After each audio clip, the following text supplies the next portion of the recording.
آج کل social media پر ایک ریڈ ہیپر کے بارے میں بحث چل رہی ہے اور آج کا عنوان بھی ریڈ ہیپر کے بارے میں ہے۔ اس کی تاریخ کے بارے میں ہے۔ یہ کیا ہے؟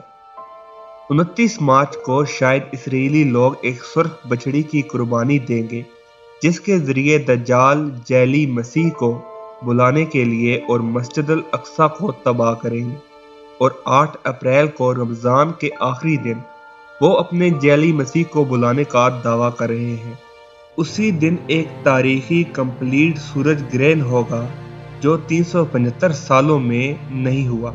آئیے اب لال بچڑی کی قربانی کی تاریخ کے بارے میں جانتے ہیں۔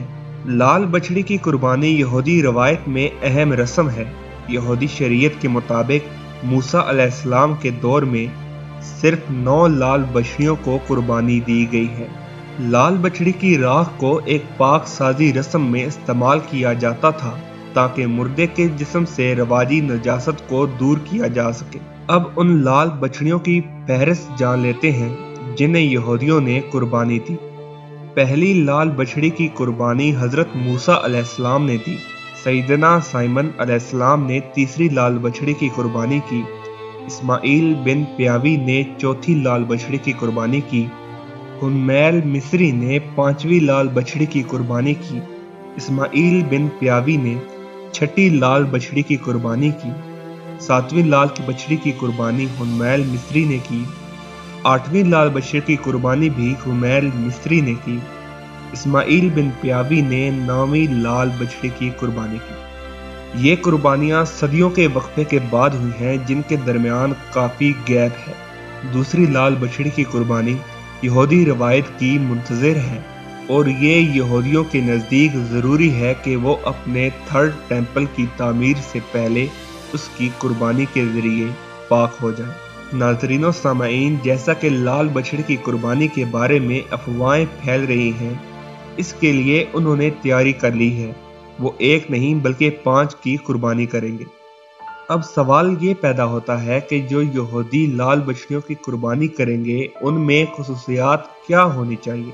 یہودیوں کو جو لال بچڑا چاہیے وہ خالص سرخ ہونا چاہیے، نہ کوئی سیاہ نہ سفید بال، کنوارا ہونا چاہیے، 34 مہینوں سے 38 مہینوں کی عمر ہونی چاہیے، اور قربانی کے وقت تقریباً 3 سال کی عمر ہونی چاہیے، جو شاید اسی مارچ سے جولائی کے درمیان ہے۔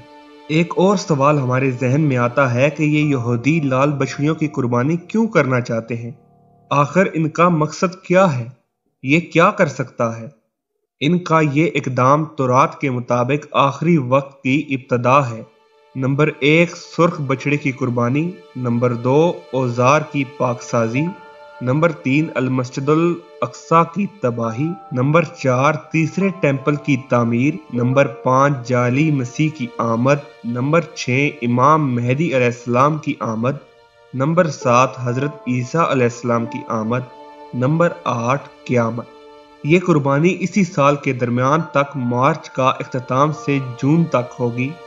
اس کی کھال، گوشت، خون اور ہڈیوں کے ساتھ ساتھ ہر چیز کو جلایا جائے گا اور پاک پانی کے ساتھ ملا کر پاک کیا جائے گا، اور پھر وہ پانی جو پاک سازی کے لیے ہے اس کو تیسرے ٹیمپل کی بنیادوں کے ارد گرد چھڑکا جائے گا۔ اس سے دجال کے زمانے کا آغاز ہو جائے گا۔ اس قربانی کو کرنے کی جگہ کا انتخاب بھی کر لیا گیا ہے، اور بچڑی جو کہ بے داغ، خالص اور کنوارا ہے اس کو ٹیکسس سے اسرائیل منتقل کر دیا گیا ہے۔ یہ ساری چیزیں ہیں جو اس وقت دنیا میں ہو رہی ہیں۔ صحیح وقت کا علم تو صرف اللہ کے پاس ہی ہے، لیکن ہمیں ہر وقت ان حالات کے لیے تیار رہنا چاہیے۔ ہر نبی نے دجال کے فتنے سے پناہ مانگی ہے، اور ہمارے سامنے تو ہمارے نبی کریم صلی اللہ علیہ وآلہ وسلم کی بتائی ہوئی کافی نشانیاں موجود ہیں۔ اسرائیل نے غزہ پر حملے کر کے اور کتنے معصوم مسلمانوں کو شہید، اس لیے وہ جانتے ہیں کہ جو امت اتنے بڑے نقصان کے بعد بھی جاگی نہیں تو اگلے اقدام تو آرام سے وہ کر سکتے ہیں، انہیں کوئی روکنے والا نہیں ہے۔ اب دجال کے متعلق بھی آپ کو مختصر بتاتا چلوں۔ دجال مشرق سے اپنے آپ کو ظاہر کرے گا۔ وہ ایک یہودی خاندان سے تعلق رکھتا ہوگا۔ وہ ایک آنکھ سے اندھا ہوگا اور اس کی پیشانی پر کافر کا لفظ لکھا ہوگا۔